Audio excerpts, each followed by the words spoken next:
আসসালামু আলাইকুম। গ্রামটি দেখতে ছবির মতোই সুন্দর।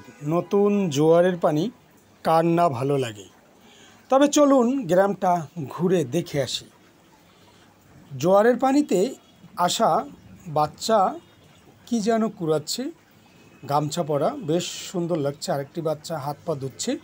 তবে সামনের দিকে কি রয়েছে চলুন। ডিঙ্গি নৌকা পানিতে দুলছে, পানির যে থই থই একটি আওয়াজ সেটাও বাজছে কানে, শো শো করে বাতাস, সেটাও কিন্তু আপনারা দেখে বুঝতে পারছেন। এই ডিঙ্গি নৌকা আমরা দেখলেই চলে যেতাম নদীর মাঝখানে ডিঙ্গি নৌকা নিয়ে।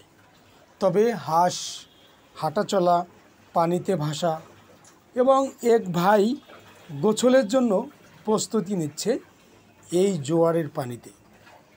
তবে নদীটি বেশ চমৎকার এবং সুন্দর। নদীটির নাম জানা নেই।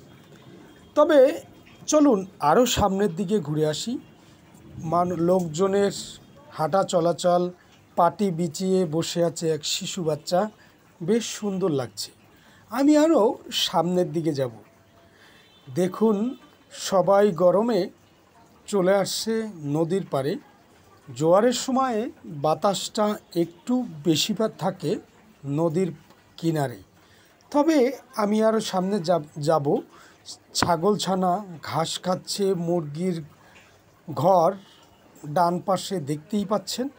তবে আমি আরও একটু সামনের দিকে যাব।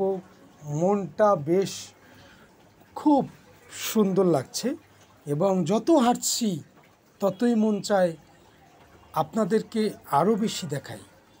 তবে যাই আরেকটু সামনের দিকে। ছোট ছোট বাচ্চারা হাঁটাচলা করছে। আমার এক আপা কাপড় শুকাচ্ছে এক ঝোপের ভিতরে পানির মধ্যে, সেটাও কিন্তু আপনারা দেখতে পেয়েছেন। আমার কাছে বেশ চমৎকার লেগেছে। এই গ্রামটার নাম কি কেউ যদি জেনে থাকেন, প্রশ্ন রইল, আপনাদের কাছে উত্তর দিবেন কেমন।